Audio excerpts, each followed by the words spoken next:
মারধর, ভাঙচুর ও ভয়ভীতি দেখানোর অভিযোগে ব্যবসায়ী নাসির উদ্দিন মাহমুদের দায়ের করা মামলায় চিত্রনায়িকা পরীমনির বিরুদ্ধে চার্জ গঠন করেছেন আদালত।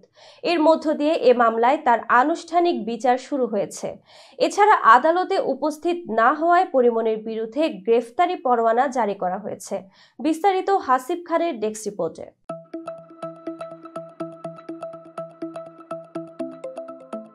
রোববার ২৬ জানুয়ারি শুনানি শেষে ঢাকার চিফ জুডিশিয়াল ম্যাজিস্ট্রেট আদালত তার সময় আবেদন নামঞ্জুর করে এ আদেশ দেন।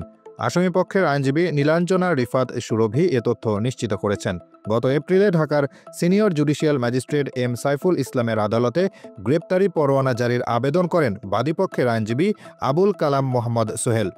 সে সময় মামলার তদন্ত কর্মকর্তা পিবিআই ঢাকা জেলার পরিদর্শক মোহাম্মদ মনির হোসেন ঢাকার চিফ জুডিশিয়াল ম্যাজিস্ট্রেট আদালতে তদন্ত প্রতিবেদন দাখিল করেন।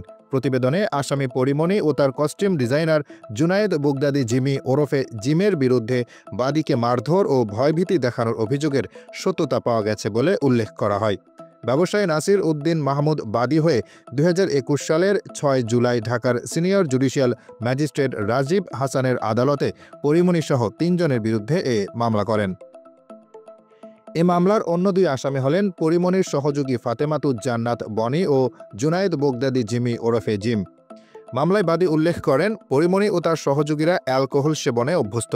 তারা সুযোগ বুঝে বিভিন্ন নামিদামি ক্লাবে ঢুকে অ্যালকোহল পান করেন এবং পার্সেল নিয়ে মূল্য পরিশোধ করেন না। পরীমনি তার পরিচিত পুলিশ কর্মকর্তাদের দিয়ে মিথ্যা মামলা করিয়ে হয়রানির ভয় দেখান। ২০২১ সালের ৯ জুন রাত ১২টার পর আসামিরা সাভারের বোট ক্লাবে ঢোকেন এবং দ্বিতীয় তলার ওয়াশরুম ব্যবহার করেন। পরে তারা ক্লাবের ভেতরে বসে অ্যালকোহল পান করেন। এতে আরও বলা হয়, বাদী নাসির উদ্দিন মাহমুদ ও তার সহযোগী শাহ শহীদুল আলম রাত ১টা ১৫ যখন ক্লাব ত্যাগ করছিলেন তখন পরীমনি উদ্দেশ্যমূলকভাবে নাসিরকে ডাক দেন। তাদের সঙ্গে কিছু সময় বসারও অনুরোধ করেন। এক পর্যায়ে পরীমনি অশ্লীল অঙ্গভঙ্গির মাধ্যমে নাসিরকে আকৃষ্ট করার চেষ্টা করেন এবং একটি ব্লু লেভেল অ্যালকোহলের বোতল বিনামূল্যে পার্সেল দেওয়ার জন্য চাপ দেন। নাসির উদ্দিন এতে রাজি না হওয়ায় পরীমনি তাকে গালমন্দ করেন। নাসির এবং আসামিদের মধ্যে বাদানুবাদের এক পর্যায়ে পরীমনি বাদীর দিকে একটি সার্ভিং গ্লাস ছুঁড়ে মারেন এবং হাতে থাকা মোবাইল ফোনও ছুঁড়ে মারেন। এতে নাসির মাথায় এবং বুকে আঘাতপ্রাপ্ত হন।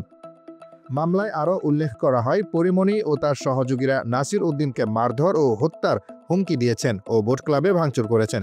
এ ঘটনা ধামাচাপা দেওয়ার জন্য পরীমনি সাভার থানায় বাদী নাসির উদ্দিন সহ দুজনের বিরুদ্ধে ধর্ষণ চেষ্টা ও হত্যা চেষ্টার অভিযোগ তুলে মামলা করেন।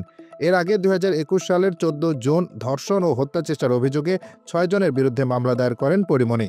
এদের মধ্যে ছিলেন বোট ক্লাবের তৎকালীন সভাপতি নাসির ইউ মাহমুদ, তুহিন সিদ্দিকী অমি ও অজ্ঞাত পরিচয়ের আরও ৪ জন।